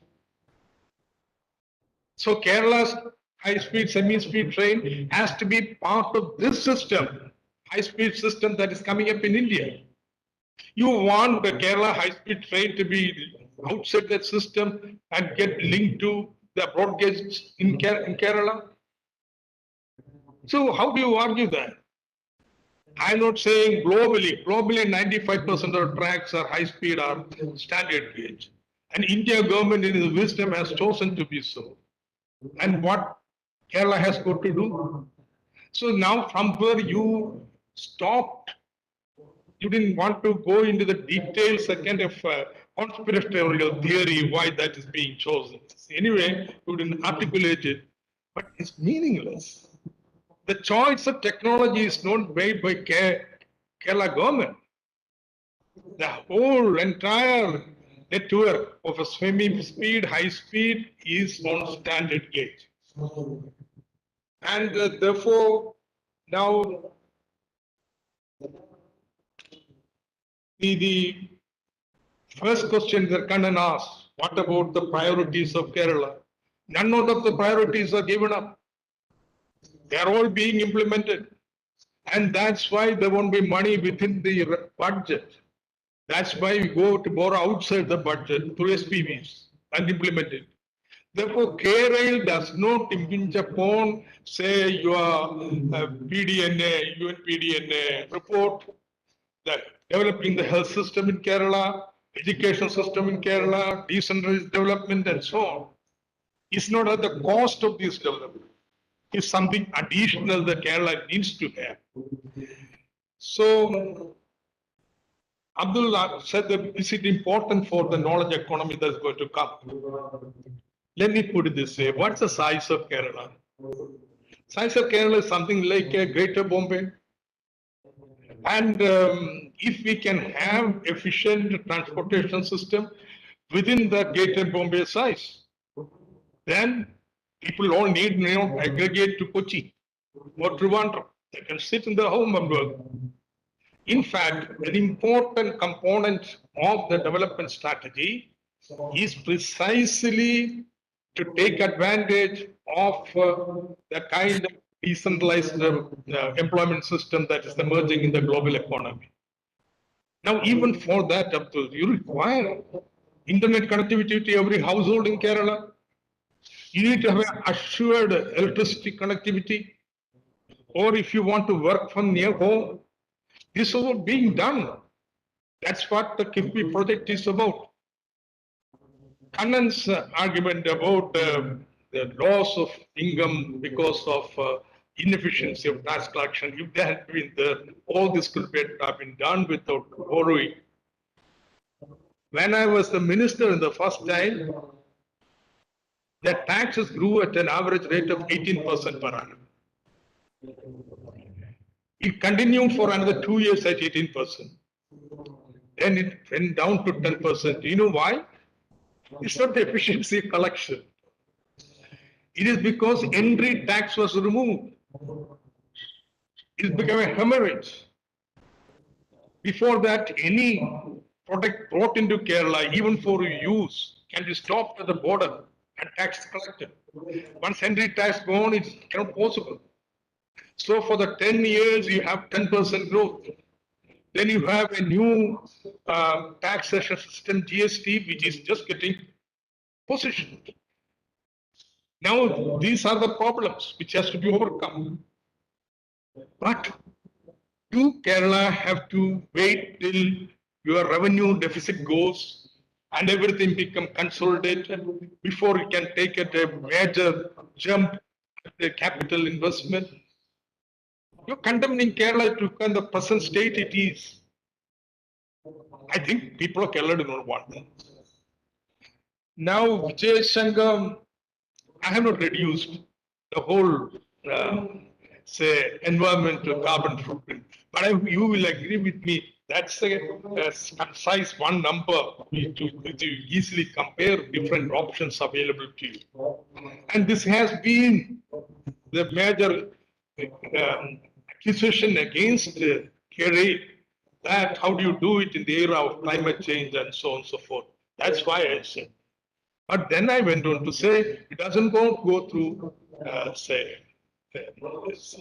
environmentally sensitive areas. It is not going to aggravate the flood. I have responded to that.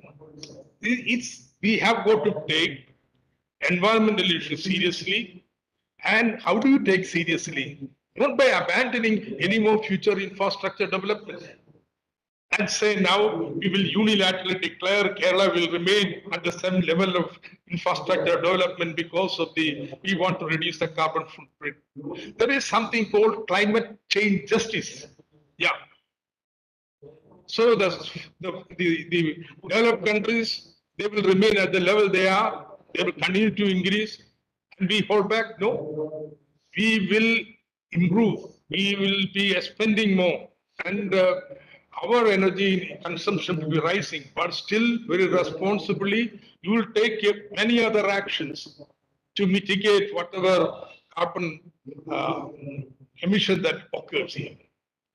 And that's the environmental problem that Kerala government is committed about. Am I taken too much time, Chairman? No, I think you're on fine. To Asha, I would only say, very well, time has its value. It has an opportunity cost. If at your leisure you can travel like that, by all means, we will improve the broad gauge. We will have a double line also, but there should be other option. It's very important. So finally, Abdul's question, you think attitudinal change will take place among the riders, car riders? What happened to America? Why was the railroads destroyed there? It's a public investment policy. They did not invest in railroad. They invested in autobahns. So they developed a transport system which is adhering to the road. Now, what happened to Kerala's waterways, which at one time, at the time of independence, accounted for 90% of the transport and goods as well as people. We just did not invest in it anymore. We invested in early roads. So the intermodal shifting of goods at the jetties became impossible. We never widened the canals so that speedier boats can go. Finally, waterways made into disuse. It's not attitudinal change alone. Yeah. The public policy investment determines your attitude. And I think Kerala, that way, is making a conscious choice to influence the attitude of travel and goods carriage to more environmentally friendly and cost-effective way of transportation. Thank you very much. Ravindran sir, I cannot respond. Yes, no, Thomas. Here I will have to do that. Dr. Isaac, I think you have left out the point by Mr. Ravindran about the sampling procedure. How can I answer the sampling technique and design and so on? That somebody prepared the report and so on should be able to present. It's unfair to demand that I give you the design, sample design and so on. I hope you will accept that. Just like most of the people, I take the DPR report, of course, critically review it. I have my reservations, you will have your reservations. But if you detail regarding the data, how that was collected and this was collected, well, this is something I cannot respond to. I hope you will agree with me. Okay. At least sample size should have been specified. Even that is not specified in the sampling design, forget about it. At least sample size and how it has been selected. At least that should have been mentioned in the report. Even that is missing. Okay, I think I thank Dr. Isaac for answering all the questions that were raised. And so we would now go take some questions for Professor Kannan. Let me just quickly, I'm not going to summarize what Professor Kannan has said because his was a very rich, comprehensive presentation. But let me try and summarize some of the major points. First, he said, should the high-speed rail project get the highest priority today? And what about our priority for various other things which came up from the mega floods of 2018 and the pandemic which is going on now, and also strengthening of public finance issues. Next, he raised questions about is speed critical to economic growth, and he he referred to some literature also in this particular field, which has not found a positive correlation between speed of travel and the rate of growth of the economy. Okay. Then he thought about why not develop inland waterways and coastal shipping instead of just a high-speed rail system, or a semi-high-speed rail system. And what about the critical traffic problems which are within cities? If you have to get out of the city, to travel by a high-speed train. So what about the traffic problems within the city? Then he was wondering whether is it at 10,000 crores you can strengthen and expand existing rail system by straightening the curves, etc., and so on, rather than spending 65,000 crores to set up a totally brand new system, which is alien to the state. Then he raised about proposing a new railway system which is completely based on foreign technology, and he raised about the Kerala railway system becoming unique. Of course, Dr. Isaac has now sort of clarified that particular point. And he referred to some public finance questions about off-budget borrowals and the efficiency of tax collection and so on. And he was wondering whether the issue of technological self-reliance, which has been central to both India and Kerala, whether that has been given up, because when the Train 18 technology is available, why not go for that instead of a foreign technology which is based on credit? So it's a kind of a tight purchase that you are actually resorting to. And then, of course, he referred to the big divergence in the capital cost by the Niti Aayog vis-a-vis the Kerala government, time and cost overruns in public sector projects, whether we have a guarantee that this project will be completed on time. And he came out with some numbers which are frightening. So many years for this project to be completed. And then, of course, the ridership data, of 80,000, is that an exaggeration? And environmental impact has been glossed over. The material cost, the amount of steel, cement, etc., which is, where are we going to get this, and what about the environmental impact of producing this cost?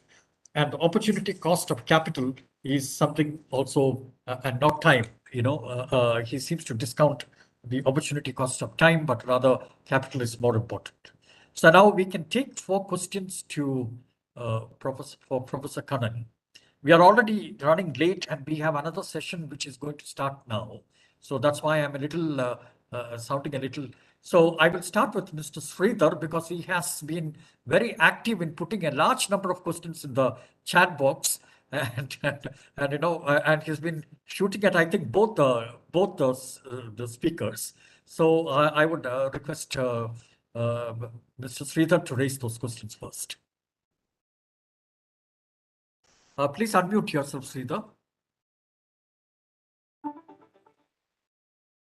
Hello. Yeah, I can't answer it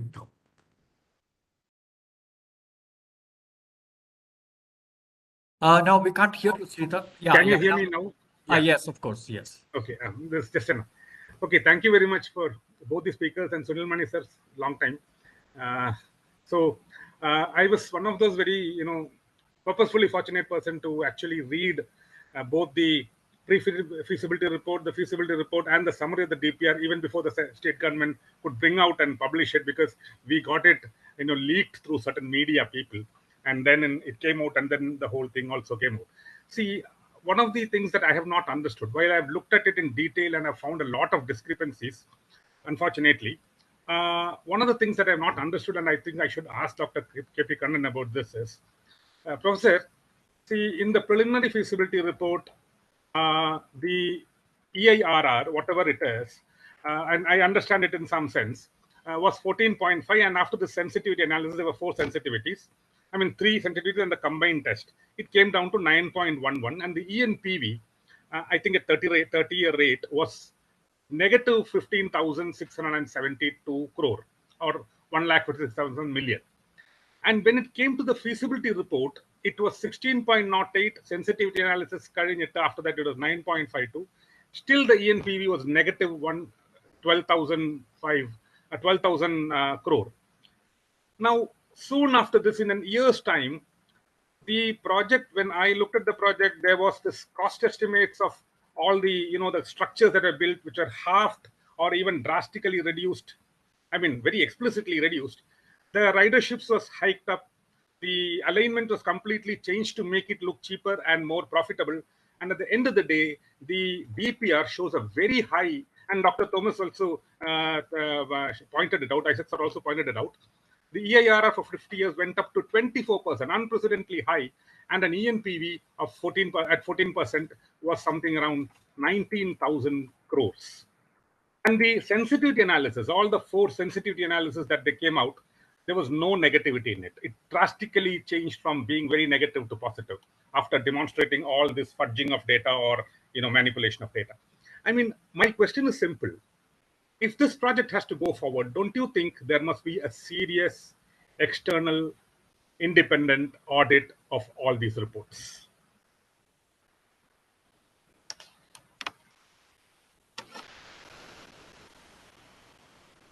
Kumar, I think Vijay Shankar wants to ask a question.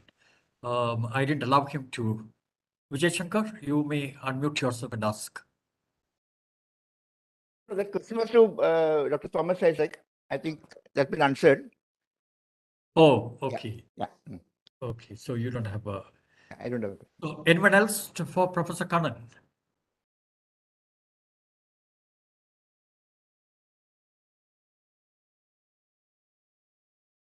I think you have... May I ask you, sir? Yes, please. Sir. Who is I'm it? George Utte. I have to ask, in the IRR, you said that 80,000 passengers has to travel in the Circle Line to make it viable. And these people, most of this part will be coming from the existing railway line, so that the revenue of the existing railway line will be reduced. That means it is retraining the employees, and the business will, the land will be reduced. Do you have done a study on that? Thank you, sir. This is my simple question.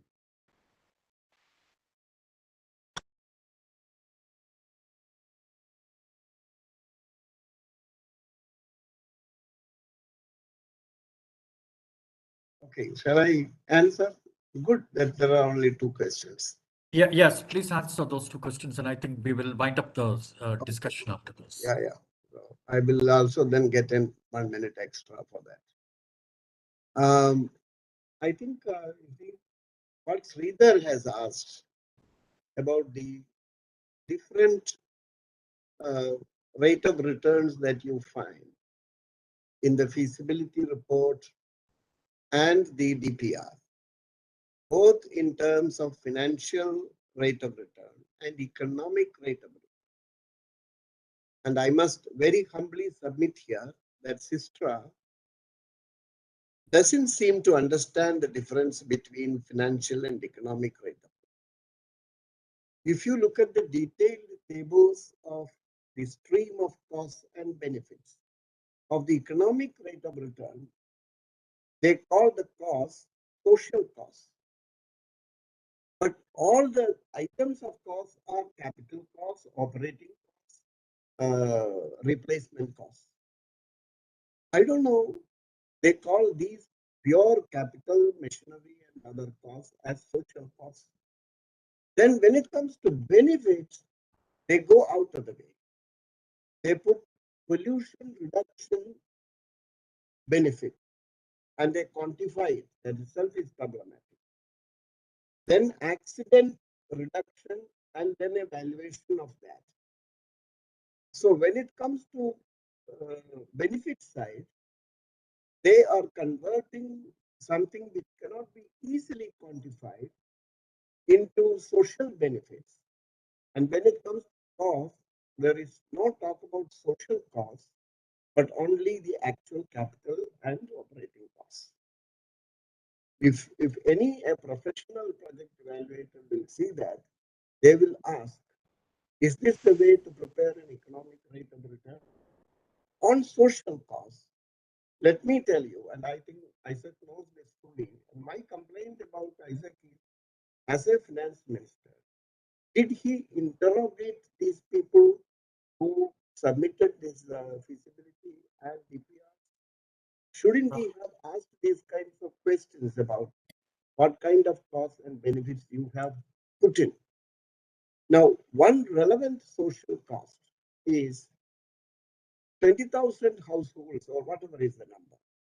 They will be displaced from their ancestral or whatever their own property, house, agricultural land or non-agricultural land. Apart from quantifying the loss of output in terms of money, what about their trauma? And that's why you see in the social media, every location where the revenue people go and to implant the stones, they are fighting. The women of the households are going and fighting. What is the value of the psychic cost that they go through for leaving their village, their own land, their parents' memories? You can say if you raise this, then no project will be implemented. That's not the argument. The argument is, do you recognize these as legitimate social costs so that you can find much better alternatives? And when I do that questioning about myself, I see less and less relevance for this project. Now, Sridhar, what you have to do, or anyone have to do, is not to take the internal rate of return, either financial or economic, the face value. Unfortunately, Dr. Isaac has done it. I'm sure he will have a second look at it. But you interrogate the stream of costs and benefits as well as the items of cost that they claim to be. I have already said that some of the costs which the electricity board will incur, they have not. If the social cost is important, it is important. Will the government also include the cost of policing? Because large contingent of police is deployed to implant your revenue stones. Isn't it money cost for government to deploy so much of police? So the whole idea of social cost, if you take it further, all costs which the society has to have, whether it is money costs, other kinds of costs, or even psychic costs, will have to be. So that's why I don't spend much time into the minute calculations that this agency has done. Second, I will not cast any aspersion, but it is good to know that World Bank had once about to blacklist Sistra. And it is because of France, the French government's intervention, they got out of it. But that's a completely different thing. What I agree with you, Sridhar, is that this is what I want to tell Dr. Isaac also. We are not experts in everything that is written in this book. I agree. Whether it's carbon emission or sample survey. But why did the government of Kerala, especially the state planning board, which is supposed to be the agency for investment planning decisions, for recommending investment projects, vet them? Why didn't they get it vetted by an independent panel of experts? What prevented them? And India has so many experts in this field, engineering, economic, environmental, and so on. I also don't understand when you have DMRC, a much better competent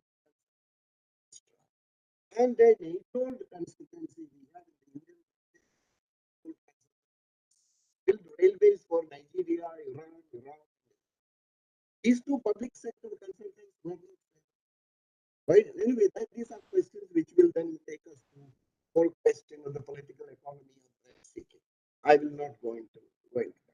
So please do not take the details of the figures that are given. Go by the principles of project evaluation and planning to determine priority. Within the priority, question of alternatives. Within alternatives, the alternative costs and benefits of projects.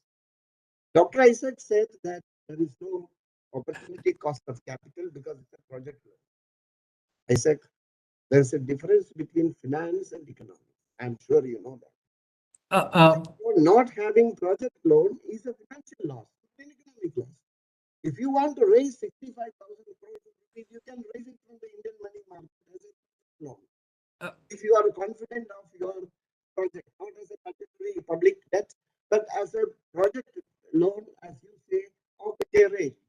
Project banks in Kerala, because Indian banking is flush with money at the rate of interest, you don't have to go all the way to London to pay that. For And Indian your rupee. voice getting cut in between. Your voice getting cut. Professor Kannan, I think we are running very late, and we have another session which is starting. Okay. Then I will come to the last question, the second question. I think SG Kutti asked about the passenger load, 80,000, and he said rightly, what happens to the loss of passenger load for the existing Indian railway system, whether that has been studied or not. I don't know whether it is studied, but the agency which prepared this DPR is putting it as a benefit for them, because people are shifting from low fare travel to high fare travel because of time. And therefore that becomes the benefit of the new company. I think it is important to ask the question. There are many questions. That is what happens to the loss of the Indian Railways if this were to really take place. I'm sure it will not take place. If it is really hypothetically to take place, the loss of the railways, the loss of the KSRTC, which is running on loss. Dr. Isaac has been very happy to take this ERR of 24% and 14%, but he couldn't run this public utility road transport system. Even in a single year, we have a profit. Not a profit, but a break even for the last 30 years or more. It has the largest share of accumulated losses in the Kerala. Kerala's public sector is a saga of draining money from the public sector. Empirically speaking, you look at the review of public sector enterprises. Okay. You will see that. And there are many other things which I have not spoken. Yeah. About the execution of the project. K-Rail is not going to execute this project or operate or maintain. They want to create another company. And they are not satisfied by making another company. They want to have a second company. If you read the in-between or even the straight lines in the DPR, and they want to create a company for property development. Okay, I think we need to stop now. I thank, actually, it is a very rich presentation by both the speakers. And, Professor Kannan had many more things to say, but I think we have to, because I can already see the speaker for the next session waiting. And so I think we need to stop it. Stop the discussions right now. There was some points. The speaker for the next session, the respected Dr. Ramchandran, has no opinion on K-Rail. Vice Chairman of the Planning Board has no opinion in public. He has not made a single statement. Dr. Kannan, Dr. Kannan, you really have no, you have no justification saying that at all. You have no justification saying that at all. You don't read the. I don't think you read the documents. He has no views on the reconstruction of Kerala. No views on Kerala. He has no views on Dr. Kannan, the rising public debt of Kerala. I just don't know. Dr. Kannan, if you read as much as you talk, then maybe you'd read some of the documents of the planning board. Yeah, I think after the flood, if you read half as much as you talk, perhaps you'd know a little more. Please inform yourself better. Please inform yourself better. Made an announcement after the floods that they will revamp and rewrite the 13th five-year plan in accordance with the reconstruction. Where is the revamped? I think I have to mute everyone now. I'm actually glad to say I can't hear you. Yes, I thank both the speakers, and I think we need to go for the next session. And I thank both Dr. Thomas Isaac and Professor Kannan. I think it's been a very rich, and I also thank all the people who participated you have come in such large numbers. It's a very difficult topic. Emotions are also linked to some of the debates. And so thank you so much. And very sorry to Dr. Vk Ramchandran for keeping him waiting. And, without much ado, I think I hand over the baton to Professor Devika to conduct the and Chidambaram Iyer to conduct the valedictory session of the Kerala and the World Economy Conference. Thank you so much. Thank you. Thank you, Professor. Thank you, Professor Mani. Welcome to the concluding session of this very fascinating 3-day Kerala and World Economy Conference. We are indeed very privileged to hear Professor Vk Ramchandran, and we're going to hear him on his reflections on Kerala's development. Professor Vk Ramchandran, as we all know, he is the vice chairperson of the Kerala State Planning Board. Before this, he was the professor and head economic analysis unit in the Statistical Institute before joining the planning board. And as we all know, he's a very well-known and well-regarded development economist, and he looks at the agrarian question and agrarian relations. He also continues to be the editor of the Review of Agrarian Studies. So it's indeed a privilege and a treasure to hear Professor Vk Ramchandran. Sir, can I request you to kindly deliver the remarks? Thank you, sir. Thank you, Evan. Thank you very much, Dr. Chidambaram. Thank you all. Director, distinguished participants and colleagues, dear colleagues, thank you for inviting me, and may I commend the excellent initiatives in conferences and outreach by the Center for Development Studies under Sunil's directorship. In this context, what can I do but to express my dismay that I am unable to attend the programs that I would like to. Nevertheless, the protocols established by the pandemic permit interested persons like me to revisit the events of a conference over the weekend, as I shall do. But once again, congratulations, and not least for your contributions to the study of social science, sciences of Kerala. Thank you for asking me also to speak on the subject of reflections on Kerala's development. There is, of course, as you know, there is much information and wisdom on this subject in this forum. So let me try to confine myself to speaking on planned perspectives, that is, planned perspectives on the 13th and 14th five-year plan processes, a subject with which I am somewhat familiar. Now, the first observation on these two plan periods is, of course, that they were initiated by left governments. And a feature of left governments in Kerala has been that when they do come to office, to government, they have a plan of action. They know very clearly what they plan to do. All left governments have hit the ground running, so to speak. When the first elections in Kerala state were to be held in 1957, the famous June 1956 meeting in Thrissur outlined proposals for a document titled Building a Democratic and Prosperous Kerala, which in turn provided the basis for the 1957 manifesto and the policy agenda of the first state government.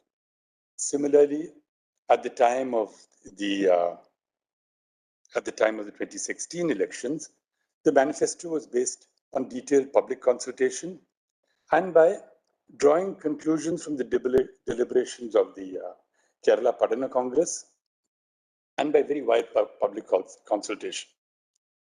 And there is also a great difference in the status of the manifesto itself in Kerala and elsewhere. The manifesto as a document of policy has gained a new status, and particularly under the last government, I think. The importance of the manifesto in setting the agenda for the plan was marked, and it became a very prominent aspect of policy in Kerala over the last 5 years. Now, but to get to the question of what constituted the basic strategy of the 13th plan, it was this. It was the government of Kerala and planning process decided to continue to build on and strengthen the gains that the people of Kerala have made through public action in the spheres of health, school education, particularly, social welfare, social justice, and social security. Now, but the difference, I think the additional part of the strategy of the 13th five-year plan was that these were not only valued intrinsically, but also to be used as a springboard for economic growth. And that is for the growth of the productive forces, production itself, for growth in income-bearing services, and including, for instance, IT, tourism, retail, and so on, and in modern physical infrastructure. So human development was a springboard for this kind of economic growth. And economic growth was given a new emphasis and a new place in this. There was also a commitment to sustainability. Kerala today, and particularly in the light of what has happened in the last 5 years, has to meet the challenge of sustainable development in a scientific and rational manner. Infrastructure development must be resilient to climate extremes. Disaster prevention must be ensured in the development process and not as an afterthought. Climate change is bringing forth new concerns, especially coastal protection, the impact on our agriculture and on our natural resources. Kerala is of course, one of the biodiversity hotspots of the country, and we have a special responsibility to ensure its preservation and enhancement, while we also monitor the changes due to climate change. Now, so this was this new emphasis on growth with sustainability was the emphasis of the 13th plan strategy. Now, this, of course, there were the whole set of setbacks during this plan period. We had initially the drought, we had Okhi, we had two extreme rainfall events with landslides and floods accompanying. We had a two-district epidemic, we had the pandemic, and we also had the economic disasters, the economic problems associated with demonetization, GST, and later the stagnation because of the drop in production and economic activity because of the pandemic, which I mentioned.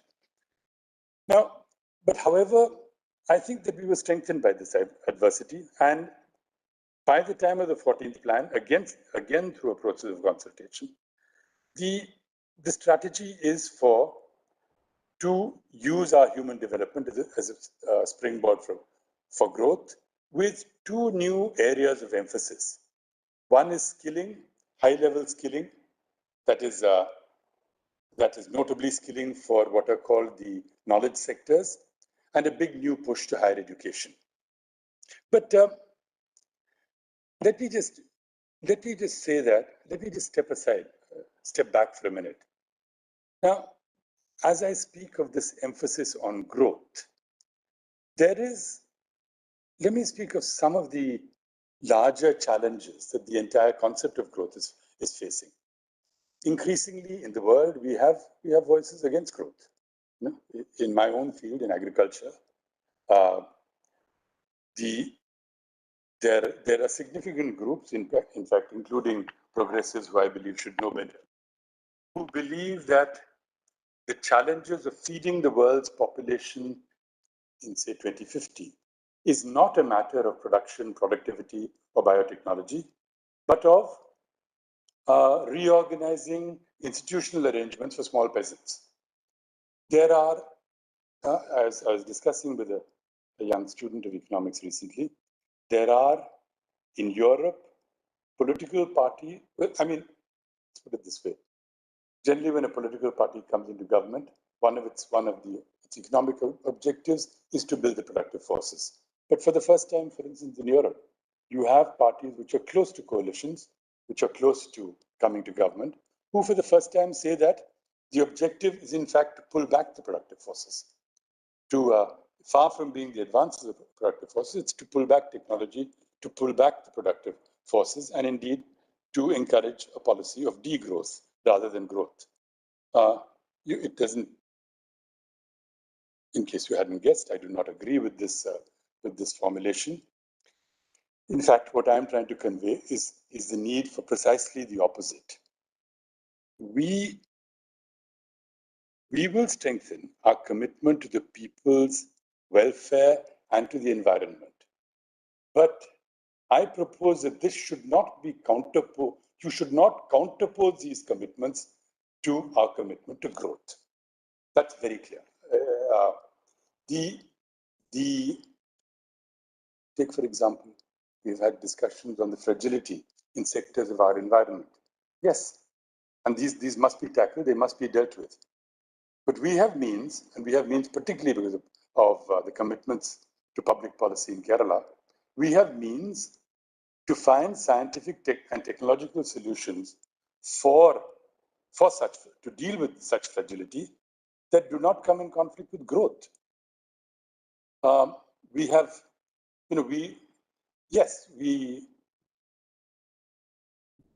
will major infrastructural projects make demands on spatial planning? Yes, they will. But their solution will not conflict with the objective of growth, in my view. In fact, I look forward to a time when this idea is put to rest, when this idea that this idea of the conflict between growth and development ceases to be an obstacle to clear thinking on the demands, to clear thinking about the demands of economic growth itself. We have actually in Kerala, we have reason to be hopeful on questions of growth and human development. And we have an important social safeguard in this regard. That is a whole tradition of public discussion about public policy in our society. In recent years, Professor Sen, Amartya Sen, has been writing on John Stuart Mill's idea of government by discussion. In fact, there's an interesting article by Prabhat Patnaik commenting on Professor Sen, but I'm not going to do those. And we're not close to the idea of a government by discussion. Nonetheless, public discussion plays a role in public policy in this state that it does not do elsewhere in India, or many other places in the world, actually. Many institutions, social and political, have contributed to this public resource, and it is something that the state should cherish. And a specific feature of public discussion in Kerala is depth. It's depth, it's sweep and its depth. It is not restricted to a narrow section. It is not restricted, for example, to academics or people, but it goes deep. Academics or certain narrow sections, but it goes deep to the people as a whole. In many other parts of the country and world, what public discussion often refers only to a pseudo-public. In Kerala, it refers and reflects the opinions of the actual public. Of course, this tradition of discussion is excellent. Must continue, we must cherish it. We must also, however, do our duty to our program of action. That's what I want to say today on perspectives on the 13th and 14th plans in Kerala. Thank you very much again.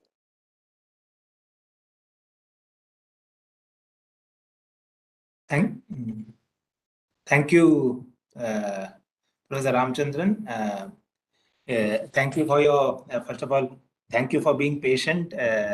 That's we took a bit of time for the previous program to just finish. We're thankful for that. And we are also thankful for your perceptive, insightful, and thought-provoking concluding remarks. So, thank you very much. So, it's my pleasure and privilege to propose the vote of thanks for what has truly been a very, if I may say, a very path-breaking or kind of a very, if I can say, path-breaking conference. The Kerala and World Economy 2022 conference was conceptualized, not only 2022, the Kerala and World Economy Conference was conceptualized to initiate. I'm sorry, I'll just put my video on just to. Yes. The Kerala and World Economy Conference was conceptualized to initiate and continue debates on important issues for Kerala. The discussion that we had in the past 3 days, especially on issues on gender, ecological and social vulnerabilities, migration and prospects, trade, entrepreneurship, labor, and livelihood, we believe carried on this healthy tradition of debate. The concluding remarks by Professor Vk Ramchandran, especially on the 13th and 14th 5-year plan of Kerala, I think has given the conference and the discussion that we had a direction in which we hope to carry on this discussion forward.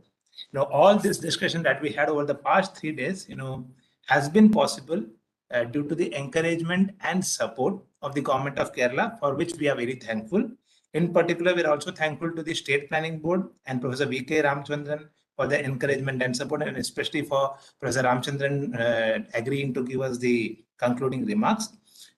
So we are thankful to Professor Ramchandran. The discussion over the past 3 days, was based on ideas and findings presented by various paper writers. We are extremely thankful to them. It was because of their papers and the ideas and findings that they presented that we were able to. That was the foundation for all the discussion we had. Thanks to all the paper writers.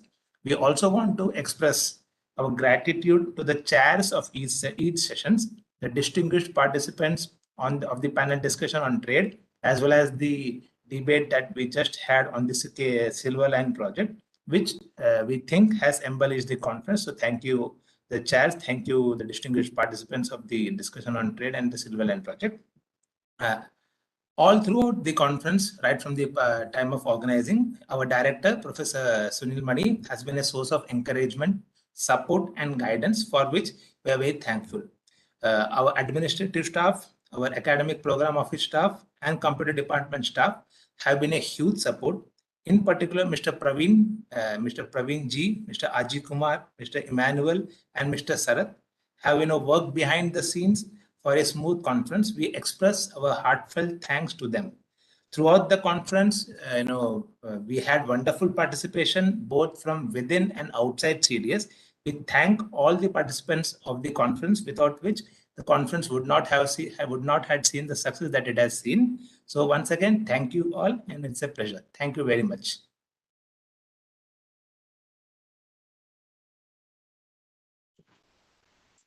I would also like to thank our staff, especially Emmanuel, who has worked so hard, and Ajit Kumar, who has also supported us very ably throughout this conference. Thanks to all of our colleagues. Yes, I support Chida Madani. I'm so grateful that they're all here.